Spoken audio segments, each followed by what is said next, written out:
जीवम तपम जणवर वस हेळ चेडडे दिठम देविंद विंद वंदम वंदे तम सर्वदा सिरसा। द्रव्य संग्रह जी ग्रंथ। और इस ग्रंथ के अंदर गाथा नंबर 13 का स्वाध्याय हम गुरुदेव जी के प्रवचन से कर रहे हैं। अब तक हमारी 4 गुण स्थानों पर चर्चा हो चुकी। चौथे गुण स्थान की चर्चा चल रही थी। पेज नंबर है 1, 2, 3, है ना। देखो सबसे लास्ट, इस पेज का सबसे लास्ट पैराग्राफ है। इस चौथे गुण स्थान की अवस्था यह अशुद्ध नय का विषय है। चौथे गुण स्थान की अवस्था की चर्चा हुई थी।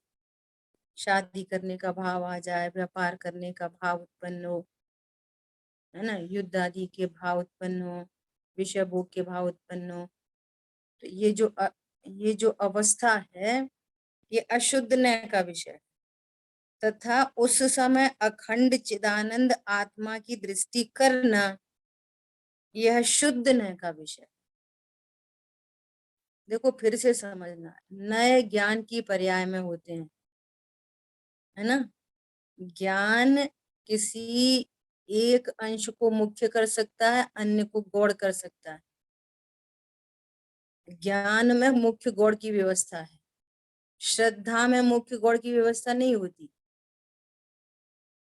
ज्ञान एक समय अवस्था को लक्ष्य बना सकता है और किसी अन्य समय में ध्रुव भगवान आत्मा को लक्ष्य कर सकता है। परंतु श्रद्धा में एक बार मैं अभेद ज्ञायक हूं ऐसी स्थापना हुई और बस अब ज्ञान में पर प्रकाशन हो कि स्व प्रकाशन हो, स्व को लक्ष्य बनाए कि पर को लक्ष्य बनाए, पर में भी पर द्रव्य आदि लक्ष्य बने कि परिणाम लक्ष्य बने, शुभ शुभ परिणाम या देवशास्त्र गुरु का लक्ष्य हो। ज्ञान में लक्ष्य निरंतर बदलता रहेगा, लेकिन श्रद्धा की पर्याय में एक बार अहम स्थापित हुआ कि मैं त्रिकाली ध्रुव भगवान आत्मा हूं। इससे मोक्ष मार्ग प्रशस्त रहता है, ठीक है। और ज्ञान में भी कभी पर्याय का लक्ष्य हो, कभी द्रव्य का लक्ष्य हो। और चूंकि द्रव्य में मैं पना स्थापित हुआ है तो पर द्रव्य पर भाव ये ज्ञान में लक्षित होने पर भी वो पर को पर जानता है, इसलिए वो भी सम्यक ज्ञान बना हुआ है। क्या बोला? ज्ञान में पर लक्ष्य होता है, पर ये ज्ञान में बनते हैं, परंतु ज्ञान सम्यक ज्ञान क्या है? जो पर को पर रूप जानता है, सो को सो जानता है, वो सम्यक ज्ञान है। और श्रद्धा में मैं एक अभेद आत्मा हूं ऐसा विश्वास हुआ और वो कंटिन्यू चलता है, चाहे स्व सन्मुखता हो चाहे पर सन्मुखता हो, सम्यक दर्शन बना रहता है ना। और चारित्र की पर्याय में ज्ञान के साथ ऐसा निमित्त नैमित्तिक संबंध है कि ज्ञान में जब पर सन्मुखता होगी तो चारित्र की परिणति में राग उत्पन्न होगा, और ज्ञान जब स्वभाव सन्मुख होगा तो चारित्र की परिणति में स्थिरता वीतरागता प्रकट होगी, ठीक है। ऐसा ज्ञान श्रद्धा चारित्र इनका ऐसा सुमेल है। तो यहाँ पर क्या कह रहे हैं? चौथे गुण स्थान में इस शुद्ध न के विषय भूत ज्ञाता दृष्टा ज्ञाता स्वभाव की दृष्टि उपादेय बुद्धि है। क्या कह रहे हैं? उपादेय कौन है? भगवान आत्मा उपादेय है, पर लक्ष्य हो रहा है, परंतु उपादेय कौन है? भगवान आत्मा। पहले के 3 गुण स्थानों में भी ऐसा नित्य स्वरूप तो मौजूद था ही, किंतु वहां उसकी दृष्टि नहीं थी। अब जो चौथे गुण स्थान में स्वयं के त्रिकाली परमार्थ द्रव्य की दृष्टि रुचि उपादेय बुद्धि हुई, इसलिए अंश रूप से पर्याय में भी शुद्धता का अंश प्रकट हुआ है। चौथे गुण स्थान में परमात्म द्रव्य की दृष्टि हुई तो क्या हुआ, चारित्र की पर्याय में आंशिक शुद्धि प्रकट हुई है, आंशिक वीतरागता प्रकट हुई है, ज्ञान सम्यक हुआ है, श्रद्धा सम्यक हुई है। और अंशपना कहाँ पे हुआ है, चारित्र की परिणति में, अनंतानुबंधी के अभाव। ठीक है, जब आंशिक शुद्धता की बात आए तो उसको हमेशा कहाँ समझना, चारित्र की पर्याय से। ज्ञान 100% सम्यक हो गया है, 100%। और 100% सम्यक मति शुद्ध ज्ञान होता है कि 100% सम्यक केवल ज्ञान होता है? कौन सा ज्ञान 100% सम्यक है, बोलो। 100% सम्यक, बोलो। सभी ज्ञान 100% सम्यक है, क्योंकि हाँ, मति ज्ञान की सम्यक। हाँ, सम्यक दर्शन होने के बाद सारे ही ज्ञान सम्यक पने को पाते हैं, सारे ही ज्ञान सम्यक हो गए। ठीक है, तो भेद क्या है मति श्रुत का, अवधि मन पर है केवल ज्ञान का, कि गे सापेक्ष भेद है। क्या भेद है, ये अल्प गे है और भी सर्व गे ज्ञायक है, ये अल्प गे ज्ञायक है, ये फर्क है। मति शुद्ध ज्ञान में अल्प गेयों को जाना जाता है, केवल ज्ञान में संपूर्ण लोकालोक को जाना जाता है। ये फर्क है, क्वांटिटी का फर्क है। क्वालिटी वाइज सम्यक तो प्रकट हुआ तो ज्ञान 100% सम्यक हो गया, ज्ञान में अंश सम्यक नहीं हुआ। समझ आ रही है भाई, श्रद्धा में भी कुछ अंश सम्यक नहीं हुआ, 100% सम्यक हुआ है। लेकिन चारित्र की परिणति में आंशिक शुद्धता प्रकट हुई है, बाकी अभी अशुद्धता है, बाकी अभी विकार है, चारित्र की परिणति में अभी विपरीतता है। ठीक है, तो अंश की जहां बात आएगी वहां चारित्र की परिणति को समझना, ज्ञान श्रद्धा की नहीं। बहुत इंपॉर्टेंट बात है। ठीक है, यहाँ आत्मा की पर्याय के भेदों का ज्ञान कराते हैं। शुद्ध न से सब आत्माएं सिद्ध समान शुद्ध हैं, इस अपेक्षा से तो सभी आत्माएं समान हैं, किंतु पर्याय में मिथ्यात्व से लगाकर 14वें अयोगी गुण स्थान तक की पर्याय होती हैं, वह अशुद्ध नय का विषय है। 14वें गुण स्थान तक की पर्याय अशुद्ध नय का विषय है कि शुद्ध नय का विषय है, बोलो, या एक देश शुद्ध नय का विषय है? बिल्कुल युक्ति न्याय सहित आंसर देना, बोलो। पहले गुण स्थान से लेके 14वें गुण स्थान तक की जितनी पर्याय हैं वे सब क्या हैं, अशुद्ध नय का विषय है। क्यों? पर्याय बोलो। है, पर्याय है से भेद है, भेद। अपनी लास्ट क्लास में चर्चा हो चुकी है। गुण स्थान किसको कहना, मोह और योग के निमित्त होने वाले विकार को, विकार को नापने का थर्मामीटर है। 14वें गुण स्थान तक जितना विकार है, स्थान विकार को बताता है। ये अलग बात है कि हम गुण स्थान में शुद्धता को भी देख लेते हैं, हम शुद्धता के एंगल से गुण स्थान को देख रहे हैं, वो डिफरेंट मैटर है। परंतु वास्तव में गुण स्थान तो विकार को बताने का यंत्र है। हाँ, तो पहले गुण स्थान से लेके 14वें गुण स्थान तक जितना विकार है, अब मान लिया योग, अकेला योग रह गया तो योग भी विकार है। 14वें गुण स्थान में तो अयोगी जिन हो गए, अब क्या बचा है, अब क्या बचा है, अब असिद्धत्व नाम का अधिक भाव बचा है।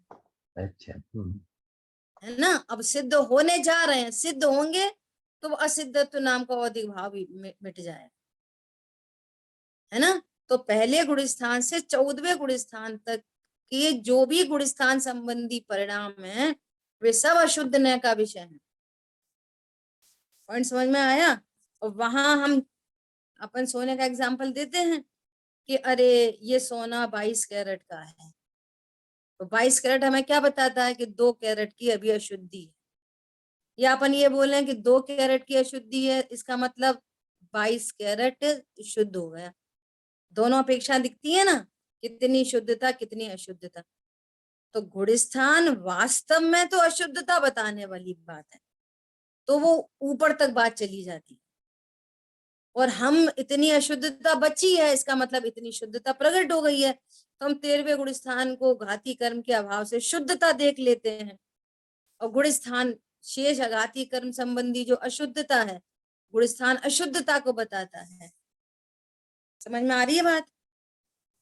इसलिए क्या बोल रहे हैं, समय सारजी में आया है क्या, गुणस्थान पर्यंत जो भाव हैं वो जीव का स्वभाव न होने से पुद्गल के परिणाम।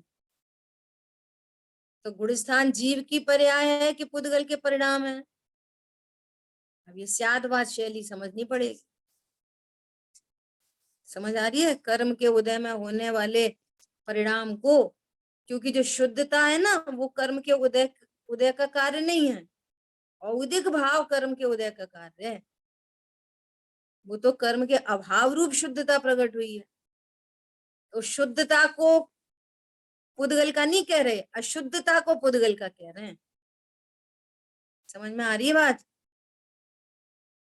गुणस्थान पर्यंत जो भाव हैं वे पुद्गल के परिणाम हैं। न्याय करो।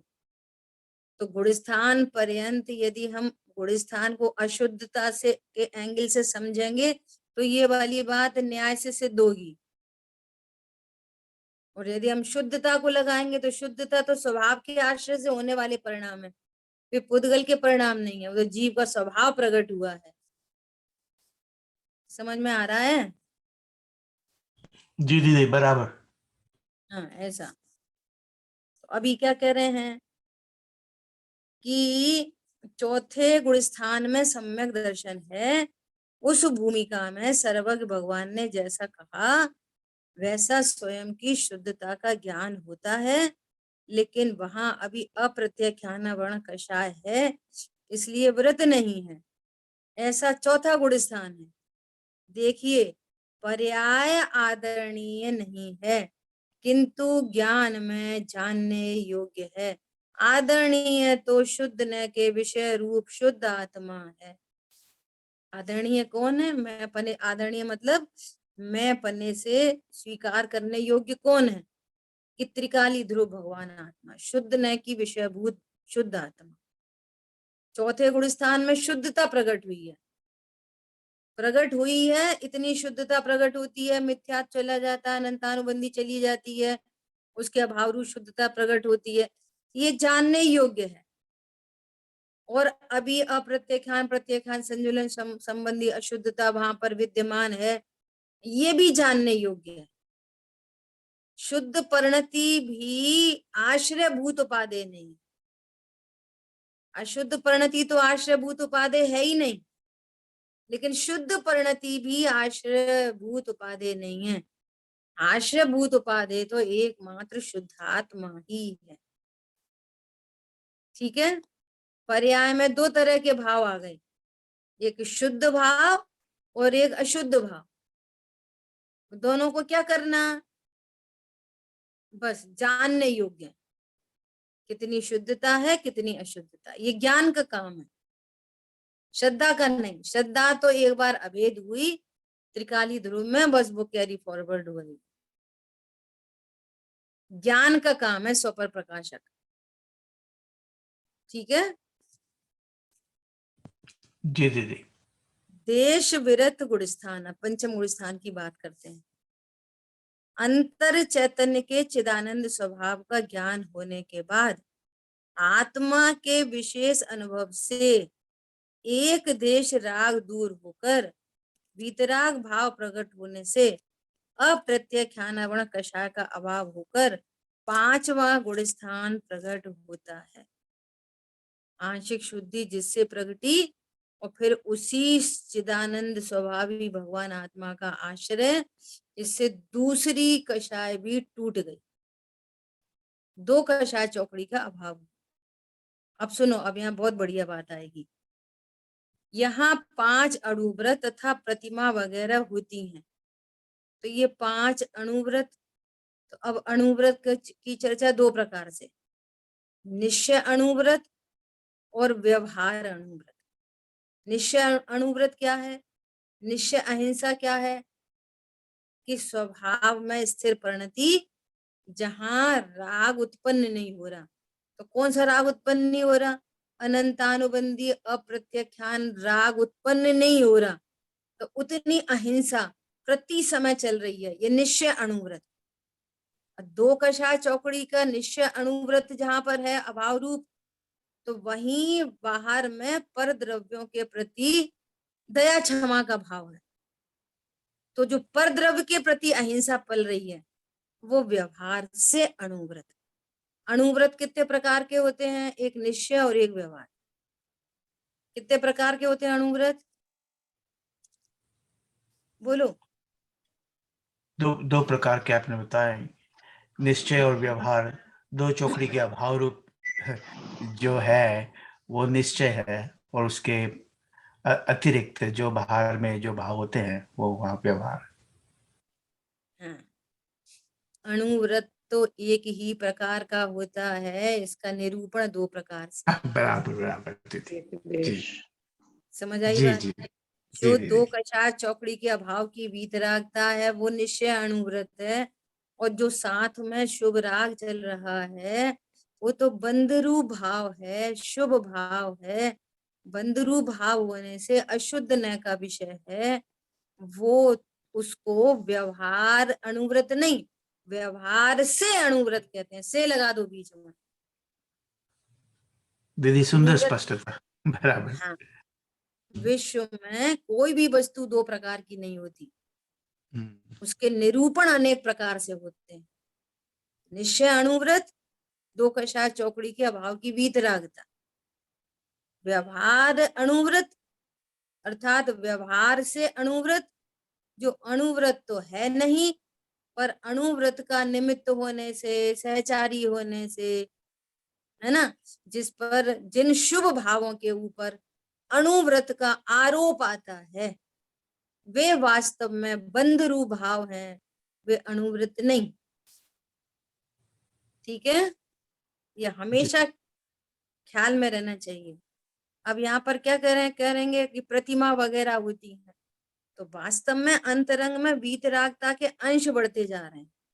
तो अंश बढ़ते जा रहे हैं तो वो राग मिट रहा है, तो राग का निमित्त भी मिटता जा रहा है। तो बाहर में वो सब चीजें देखने में आ रही हैं, तो वे उनको प्रतिमा कहते हैं।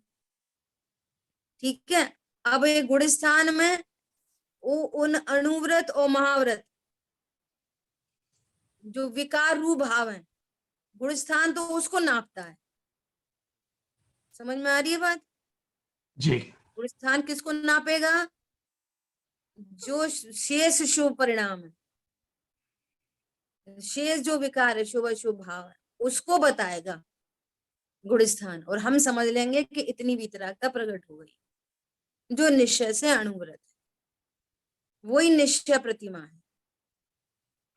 है ना। वो बहुत अच्छी लाइन है ना,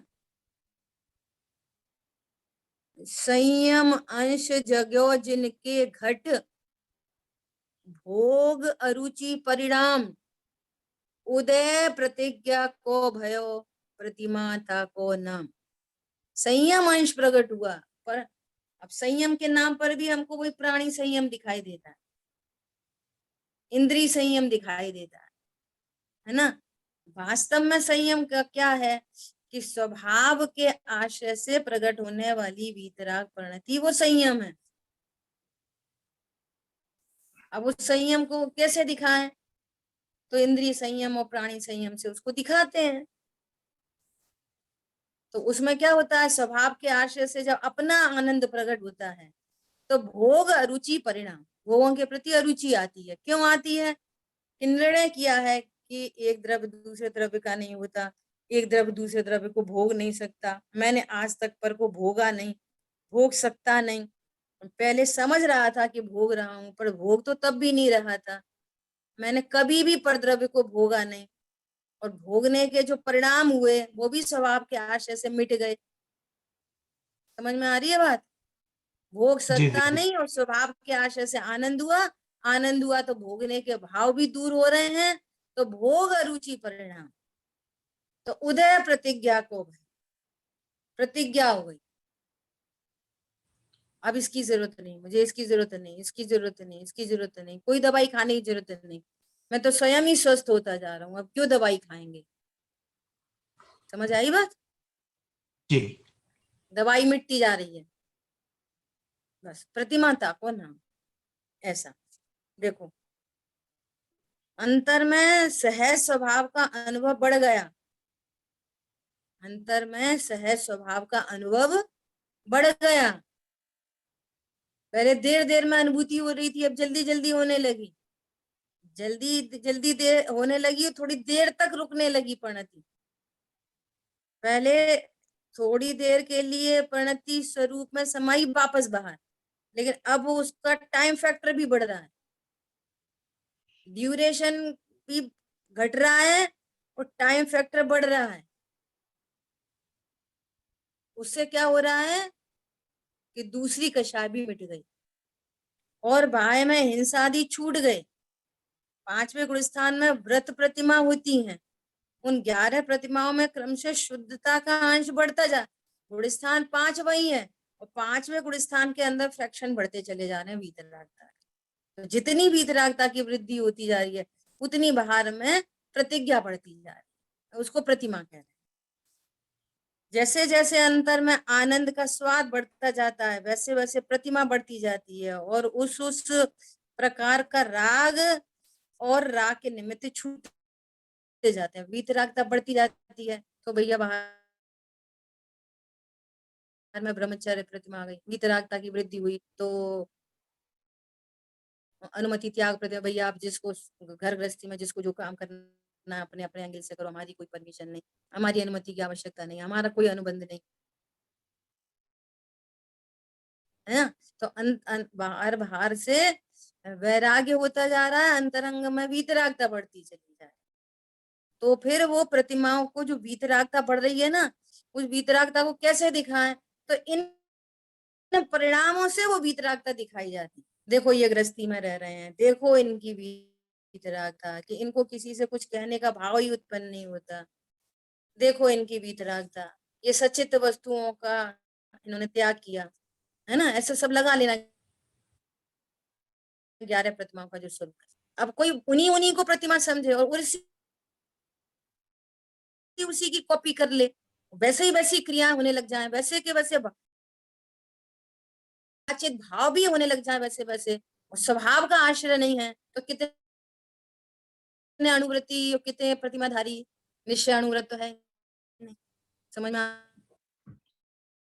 रही है बात? बराबर वीतरागता के दीदी। अंश तो बड़े नहीं, शुद्धता तो बड़ी नहीं, कुल मिला के आनंद तो हुआ ही नहीं, फिर तो वो तो क्लेश में ही शामिल हो जाएगा थोड़ी देर के बाद। क्या कितनी देर वो कषाय मंद रहती है, फिर क्रियाएं पलती रहती हैं क्योंकि हैबिट हो गई और उससे अपना मोक्ष मार्ग समझते हैं तो वो जरूरी लगती हैं, और अब छूटेंगी तो लोग क्या कहेंगे, और अंदर में क्लेश चलता रहता। क्यों? स्वभाव का आश्रय हो तो आनंद हुए, स्वभाव के आश्रय के बिना अकेली मंद कषाय से आनंद नहीं होता। मंद कषाय कम दुख होती है लेकिन वो आनंद नहीं होता। क्या बोला? बराबर दीदी, जैसे एक्टिंग करे तो हाँ, वो डॉक्टर नहीं हम्म, से हाँ, बेस से काम नहीं चलता, अंदर से परिणति में शुद्धता कैसे? चाहिए। तो अभी क्या बोल रहे हैं कि सम्यक दर्शन पूर्वक श्रावक के इससे विरुद्ध जो मानता है, सत्य बात भी कान पड़ जाए, ये बहुत दुर्लभ बात है, बहुत दुर्लभ। संजय जेवर जी सुनाते हैं अपनी भूतकाल की कहानी कि किसी ने उनको बोला कि तुम प्रतिमा ले लो, कहते हैं कि भाई तो हमारे रूम पे आना, हम तुम्हें प्रतिमा देंगे। तो उन्होंने सोचा प्रतिमा देंगे मतलब कोई मूर्ति वगैरह रखी होगी, वो हमें दे देंगे। तो उनके रूम में गए तो वो कहते हैं हमें चारों तरफ देख रहा, कहाँ है प्रतिमा, कहाँ है प्रतिमा, कौन सी प्रतिमा दे रहे हो, किस भगवान की प्रतिमा दे रहे हो आप हमें। तो उन्होंने क्या बोला, अरे वो प्रतिमा नहीं, तुमको नियम संयम दिला है। बोलो, तत्व ज्ञान के अभाव में जो कुछ भी किया जाए वो कभी सम्यक नाम नहीं पाता। और तत्व ज्ञान के अभाव में कभी व्रत नियम संयम होते ही नहीं, होते ही नहीं। अहिंसा, सत्य, अचौर्य, ब्रह्मचर्य, अपरिग्रह होता ही नहीं। क्या बोला, सम्यक दर्शन के बिना होते ही नहीं, ऐसा। अभी क्या कह गुरुदेव की रहे हैं, भाषा में, गुरुदेव की भाषा में एकड़ा बिना का शून्य है। एकड़ा बिना का शून्य है, कुछ कार्यकारी नहीं। दूल्हे के बिना की बारात है, उसको कौन जी। बारात बोले, भीड़ बोलेंगे, भीड़ है। भैया बारात निकल रही है, दूल्हा कहाँ है, दूल्हा नहीं है। तो दूल्हा नहीं है तो फिर क्या है, बारात है कि भीड़ है। भीड़ है। पुलिस डंडे चलाएगी, वो क्या करेगी, ऐसा। पांचवें गुणस्थान वाले श्रावक की कैसी अवस्था होती है, उसकी कैसी श्रद्धा हो, उसका कैसा, उसका भी ज्ञान न हो और अपने को सीधा मुनिपना मान बैठे, उसकी तो अभी सत्य श्रद्धा का भी पता नहीं। पहले ही गुणस्थान में पूरे सिद्ध अवस्था तक की यात्रा कैसी होती है, उसका पूरा ज्ञान पहले गुणस्थान में होता है। सबका एकदम निशंक निर्णय, निशंक स्वरूप, एकदम क्रिस्टल क्लियर।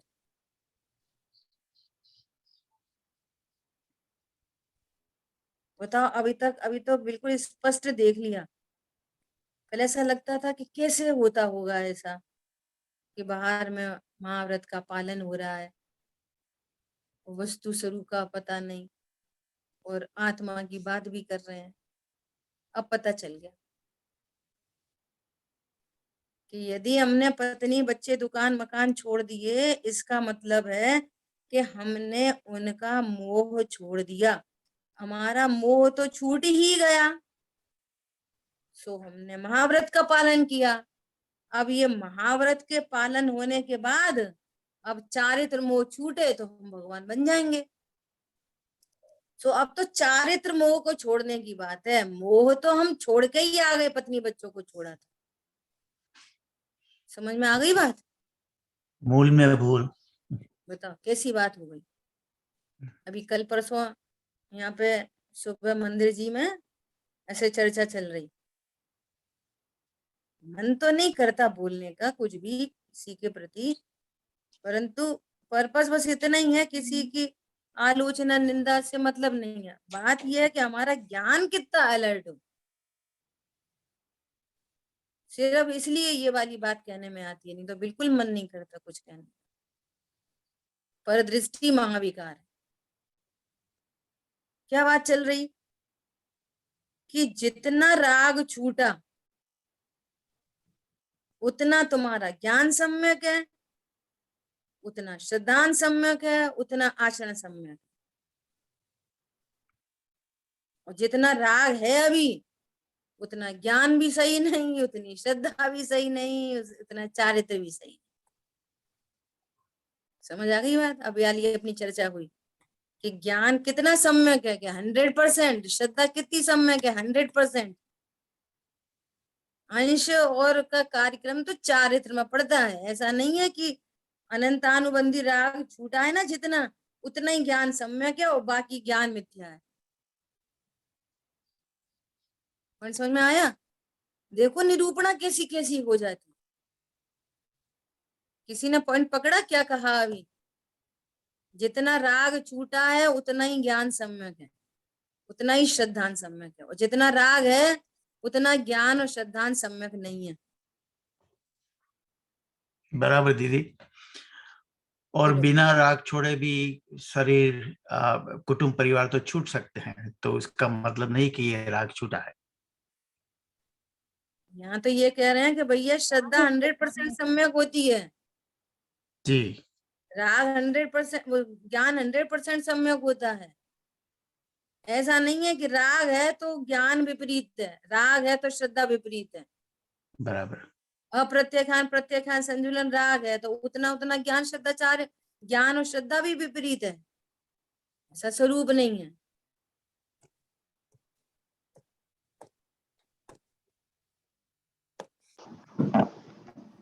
दीदी दीदी तो वहाँ जो अशुद्धता का भी ज्ञान रहता है, वो वाले ज्ञान को क्या बोलेंगे? जो अशुद्धता का ज्ञान है वो व्यवहारने का विषय है, लेकिन व्यवहार में भी सम्यक ज्ञान होता है। व्यवहार ज्ञान सम्यक ज्ञान का अंश है, सही सही जान रहा है। पर्याय में इतनी अशुद्धि है ऐसा जानना सम्यक ज्ञान है। द्रव्य स्वभाव से परिपूर्ण हूं ऐसा जानना सम्यक ज्ञान है। इतनी वीतरागता प्रकट हो गई है, इतना मुझे आनंद है, ऐसा पर्याय का ज्ञान होना सम्यक ज्ञान है। पर्याय रूप अनुभव करना मिथ्या ज्ञान है, अज्ञान है। हाँ, वो रूप बराबर है। पर्याय जितना अपने को अनुभव करना वो अज्ञान है। शाश्वत देव त्रिकाली ध्रुव भगवान आत्मा महामहिम वस्तु ज्ञान में नहीं, और अकेला पर्याय का लक्ष्य हो, अकेला पर्याय का पक्ष हो, वो अज्ञान है। पर्याय का ज्ञान थोड़ी अज्ञान है। पर्याय का ज्ञान तो होना ही चाहिए कि मेरी पर्याय में कितनी शुद्धता है, कितनी अशुद्धता है। और शुद्धता अशुद्धता पर्याय में का ज्ञान होने पर भी कभी भी वो अपने को पर्याय रूप नहीं अनुभव करता। पर्याय को पर रूप से स्वीकार किया है तो पर ही है वो, सो तो मेरा भगवान आत्मा है। कषाय की पर्याय हो तो पर है, वीतरागता की पर्याय हो तो पर है। भगवान आत्मा सो है, सो को सो, पर को पर जानता है। समझ आ गई बात? तो फिर जो जगन्य ज्ञान की बात होती है दीदी, वहां भी ऐसे ही बताते हैं ना कि मुनि को भी वो जगन्य ज्ञान, तो वहां जो जितना भी संज्वलन का सद्भाव है वो अपेक्षा से बोलते हैं, तो फिर ठीक जगन्य है, नाम क्यों दिया? अपेक्षा है ना, अलग अलग अपेक्षा है। वहां ये बताना चाहते हैं कि अभी ये ज्ञान पर संपूर्ण को नहीं जानता। सम्यक बने, स्टार्टिंग में बात हो गई, सम्यक बने 100% है, लेकिन अल्प ज्ञेयों का ज्ञायक, संपूर्ण ज्ञेयों का ज्ञायक नहीं, तो उसको जगन्य ज्ञान कह रहे हैं। सम्यक बने से सिद्धों जैसा ज्ञान है, उसमें कोई कमी नहीं है। सिद्ध भगवान के ज्ञान में लोग का लोग झलक रहा है, पूर्ण वीतरागता का ज्ञान हो रहा है, उसको पर जानते हैं, सो नहीं जानते। सो तो त्रिकाली ध्रुव है, और ये अल्पमति शुद्ध ज्ञानी भी सो भगवान आत्मा को सो जानता है, किसी पर्याय को सो नहीं जानता। सो पर प्रकाशक स्वरूप दोनों का एक जैसा है, स्वरूप जैसा जान लिया, दोनों ने एक जैसा जान लिया। तो जैसे जिस बात में समानता है समानता जानो, जिस बात में अंतर है तो अंतर जानो। भैया हम दोनों मनुष्य मनुष्य हैं, समानता है। एक बहुत गोरा है और एक काला है, तो गोरा काला भी जानो। एक करोड़पति है एक गरीब है, तो करोड़पति गरीब भी जानो। मनुष्य पने समानता है तो समानता जानो, ये तो सम्यक ज्ञान है। कोई उम्र में बड़ा है कोई छोटा है, तो बड़ा छोटा भी जानो। मनुष्य पने समानता जानो। एक ही वस्तु समान भी है और विषम भी है, यही तो गजब की बात है, स्याद बात। समानता का एक एंगल है और विषमता का एक एंगल है, अपेक्षा है दोनों अलग अलग। ठीक है। हाँ, तो फिर वहां तो फिर जो संज्वलन कसाई जैसा है वैसा वो जानता है, तो वो तो सम्यक ज्ञानी है, मगर पूर्णता की अपेक्षा से जगन्य बोला है। बस इतनी सी बात है। 12वां गुण स्थान में पूर्ण वीतरागता होने पर भी जो ज्ञान है ना, वो बिंदु के समान है। बिंदु, जस्ट ए डॉट। और 13वां गुण स्थान प्रकट हुआ तो वो सिंधु के समान है। इतना बिग डिफरेंस है। द्वादशांग का पाठी भी, द्वादशांग के पाठी का ज्ञान भी बिंदु के समान है। केवल ज्ञानी परमात्मा के आगे क्या है केवल ज्ञान? क्या है केवल ज्ञान? बहुत बड़ी चीज है। द्वादशांग के पाठी का ज्ञान हमें थोड़ा सा भी कोई ये हो ना, कोई विद्वान, तो हम ऐसा बोलेंगे वो कितना ज्ञान, कितना ज्ञान, कितना। तो वही ज्ञान कितना ज्ञान लग रहा है। फिर द्वादशांग के पाठी के चित्ता तो नहीं है ना, फिर द्वादशांग के पाठी का ज्ञान, फिर द्वादशांग के पाठी के ज्ञान को बिंदु कह रहे हैं। तो सिंधु जैसा ज्ञान, केवल ज्ञानी परमात्मा का ज्ञान। सकल द्रव्य के गुण अनंत पर्याय अनंता, जाने एक ही काल प्रकट केवली भगवंता। बोलो, यहाँ जीव विराजमान है। इस जीव की भूतकाल की अनंत पर्याय और भविष्य काल की अनंता अनंत अनंत अनंत अनंत अनंत अनंत अनंत। भूतकाल कितना भी अनंत काल बीत गया हो, लेकिन भविष्य तो कितना होता है? भविष्य भूतकाल से अनंत अनंत गुना होता है। सब उनके ज्ञान में ऐसे प्रत्यक्ष झलक रहे हैं। ऐसा है केवल ज्ञान। और ऐसे अनंत द्रव्य हैं, ऐसे जीव अनंत अनंत और पुद्गल उससे भी अनंत अनंत। धर्म धर्म आकाश, एक एक काल अणु असंख्यात। उसके भी अविभाग प्रतिच्छेद भी जानते हैं। बोलो, उसके अविभागी प्रतीक, अविभागी प्रतिक्षेप तो द्वादशांग के पाठी के ज्ञान का भी विषय नहीं, सर्वज्ञ के ज्ञान से जानते। ठीक है। अजित दीदी, गुरुदेव के प्रवचन में आज आया था कि केवल ज्ञान की पर्याय को अरिहंत देव बोल दिया। और फिर जीव, हाँ, और ऐसे वाला ज्ञानी जो धारण करता है उसको देवादि देव बोला।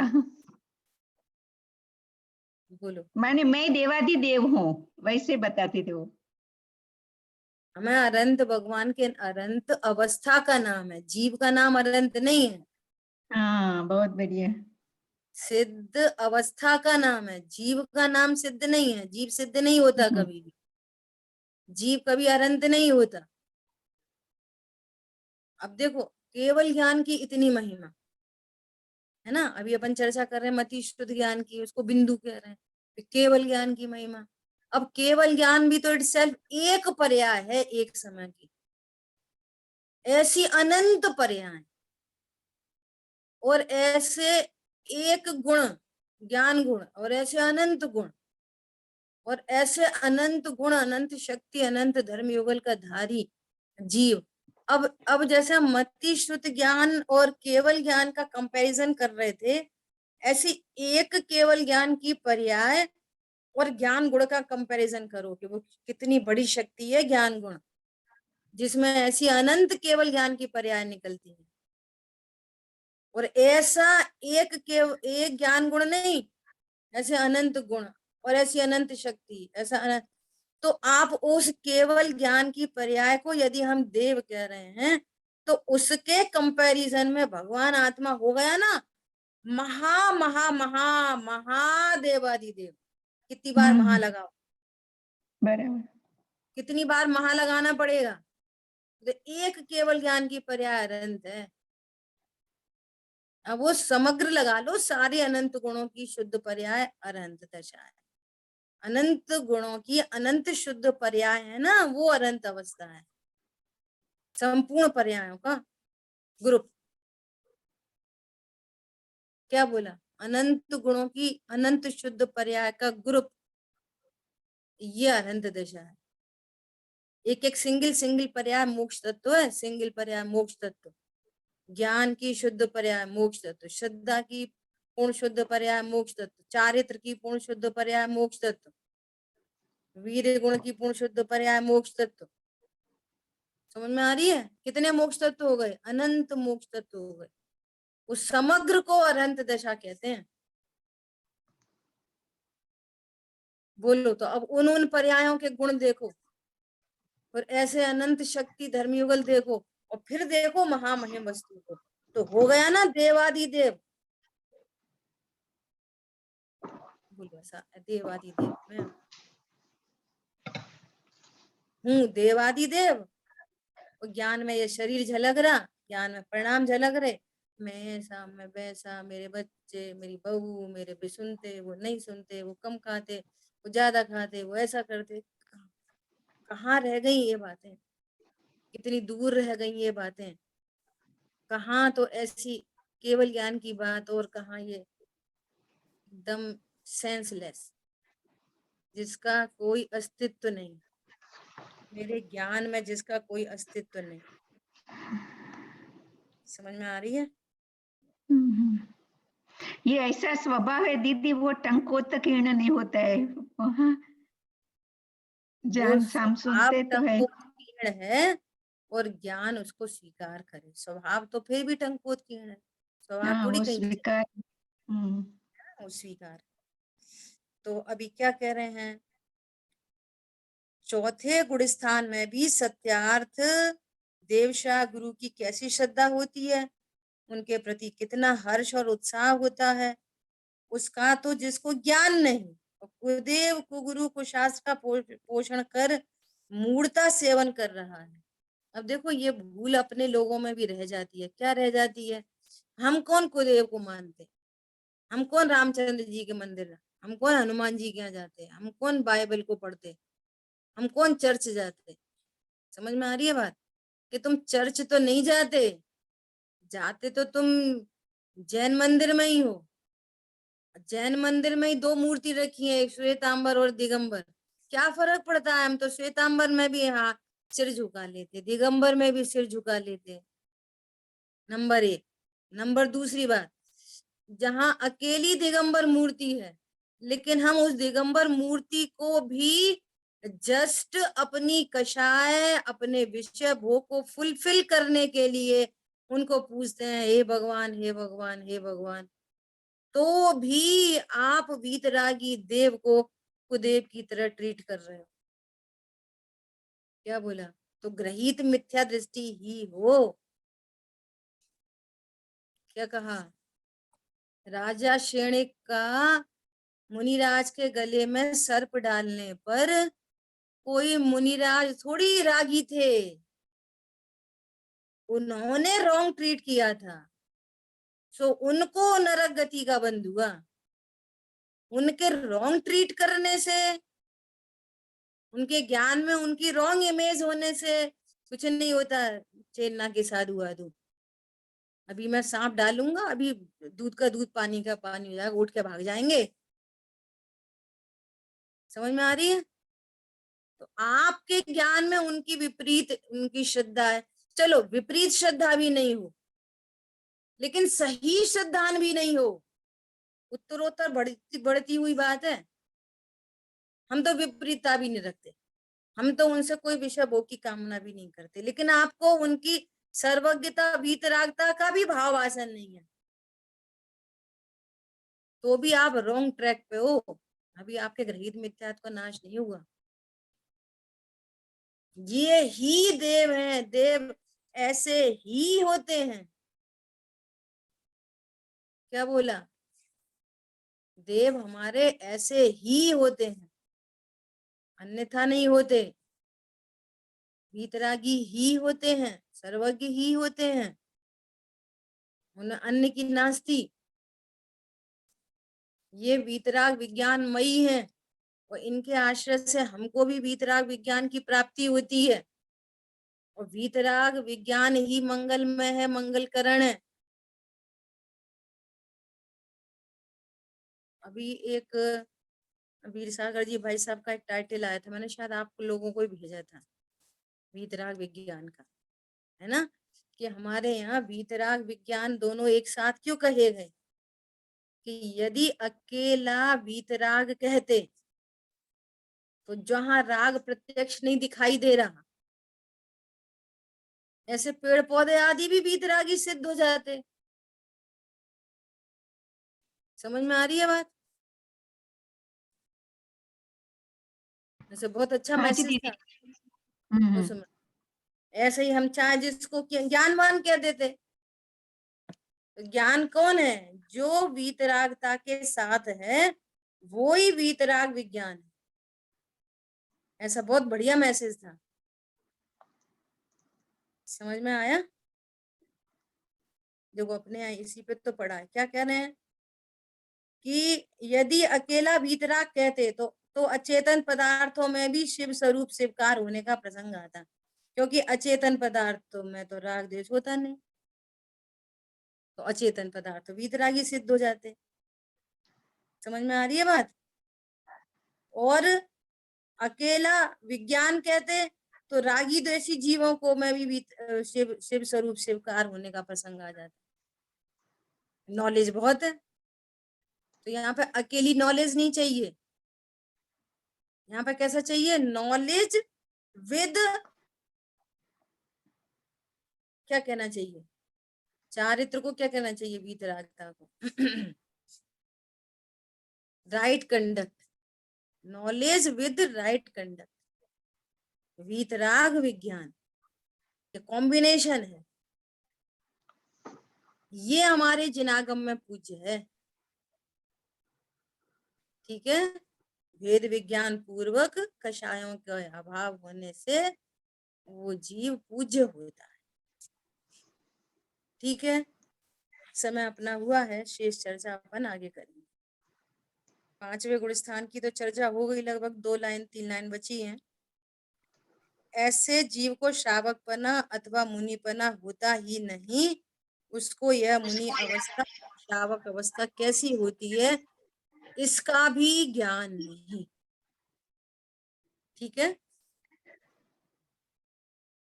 जिनवाणी के ज्ञान से सूझे लोकालोक, सोवाणी मस्तक नमो सदा देत हूँ दो। बोली द्वाशामयी जिनवाणी माता की जय। जय हो। जय जिनेन्द्र। जय जिनेन्द्र प्रभु। जय जिनेन्द्र दीदी। जय जिनेन्द्र।